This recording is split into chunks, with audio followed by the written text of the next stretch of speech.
Today we're going to make something I call not quite mittens.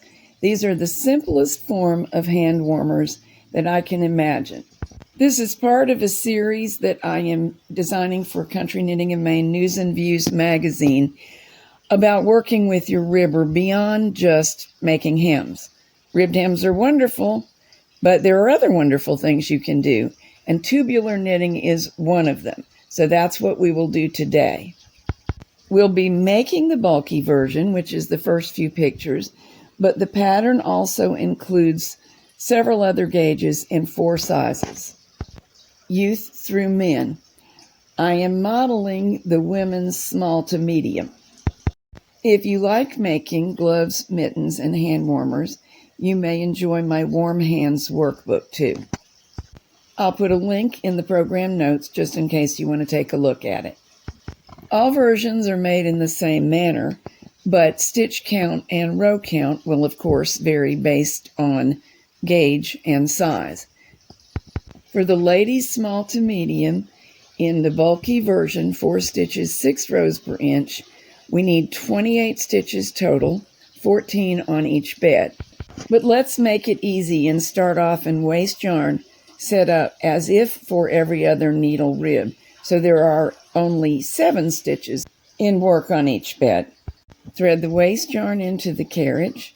Set both carriages to a small stitch size, but it need not be the smallest because we don't care if this cast on is pretty. Knit across. Both beds should be set to knit stockinette, and with our first pass, we create a row that looks like a zigzag and hang the comb in the row.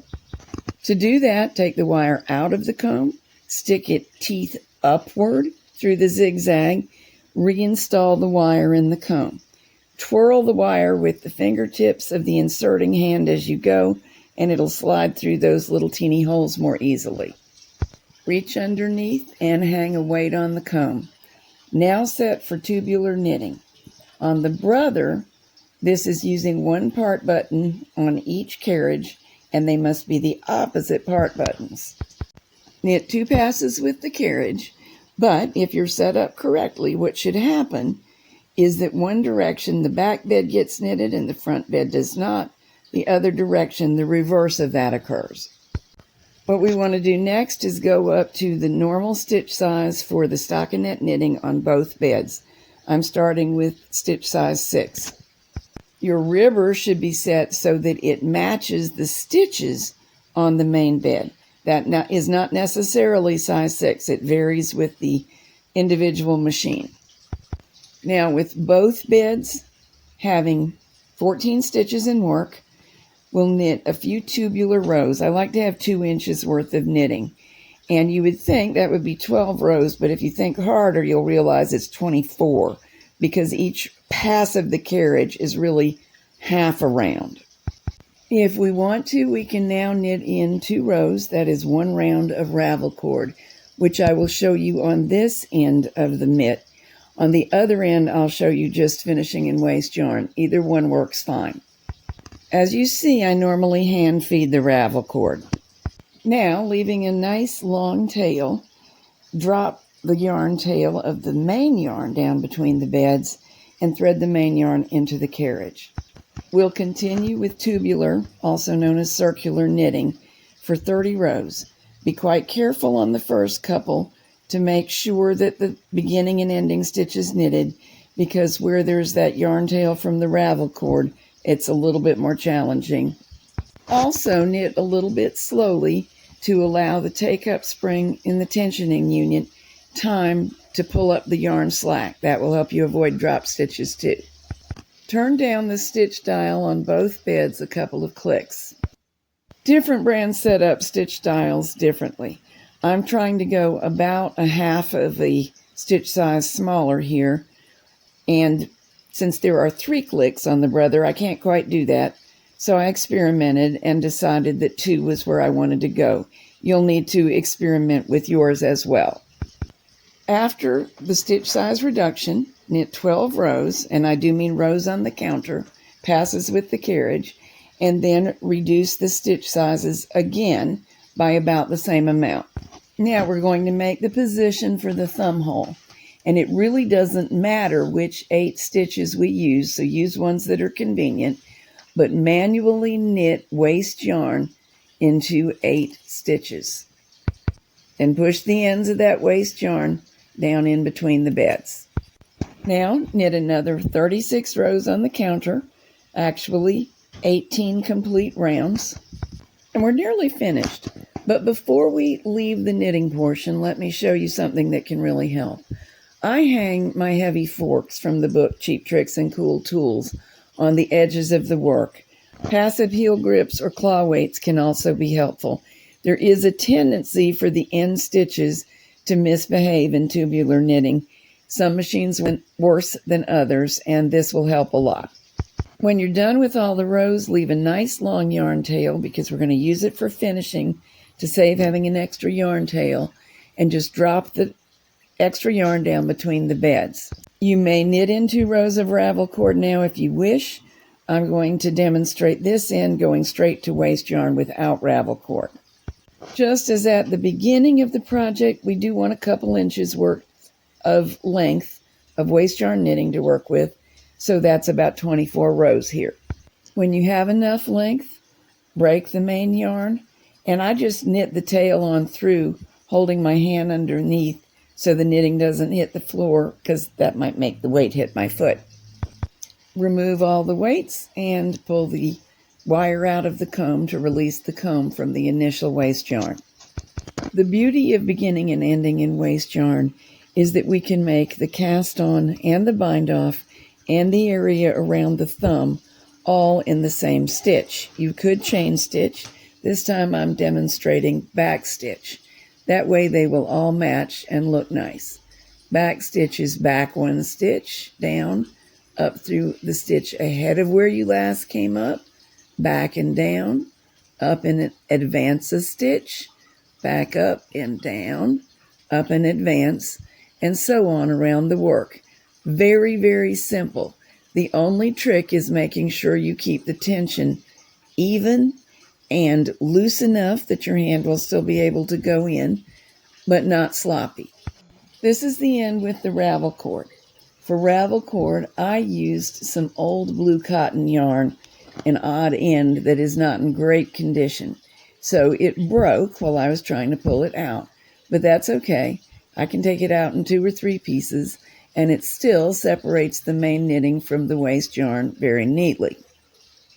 When you backstitch bind off from waste yarn off of the machine, you do have to twitch that bind off up to the very end of the stitches because you weren't working in them, the waste yarn was in them. Well, what I mean is you weren't working all the way to the end of the stitch because the waste yarn was attached there. And now we can move the bind off to the very end of the stitch. Now move to the other end where you also left a nice long yarn tail. Thread that tail into the yarn needle and work around and backstitch. Both of the tails should get buried, as I'm showing you now, through the back of stitches or possibly even splitting stitches, and then down into the work a little bit. I like to anchor it by going around a stitch so it's really most unlikely to back out, and then we can snip it and call the job done. This is the end. It has waste yarn but no official ravel cord. In this case, I usually snip the pieces of waste yarn from the row where it joins the main yarn in 3 or 4 places and pull them out individually, and they come out quite easily. Always use for waste yarn something smooth to make that easier. Now all we have left to do is finish the thumb opening, and at this point you can also see that we succeeded in creating some shaping. The part that's to go around the hand is snugger than the part that is to go around the arm. And we will backstitch around the thumb opening just as we did for the cast on and the bind off. You have to do this on both sides of that row of waste yarn. Hopefully you had the sense to make your waste yarn row a strongly contrasting color. It does not have to be the same weight of yarn as we used for the main yarn, but it's so much easier to spot where to backstitch if the yarns look very different. Mine is bright white. There's no other white in this crazy variegated yarn. So backstitching all across one edge of what is really a slit. Then I like to anchor it at the corners or reinforce the corners by stitching twice at the edge. And now we're going across the other direction on the other side of the slit. Always make sure that you work into, how will I describe this? If you're looking at it, the upside down U-shaped portion of the stitch is where you want to stick that needle in. Here's a slow view of the back stitching in this area. Then when I reach the second end, I also like to stitch across the end of the slit to reinforce it a little. This is where your thumb goes through. Your hand moves a lot. This is going to be a high stress area. So reinforce that too. Take the yarn to the inside of the glove and weave in the tail as we did for the other ends.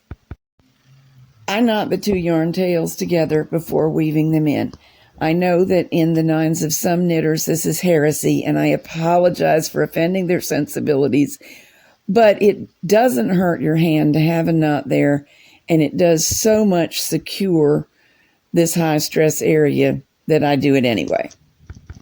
Now we just pull out that one hand knitted row of waste yarn, weave in the tails, and we're all set. Let's try it on and see how I did. Not bad. Notice one thing, very little rolling on this one, much more on this one.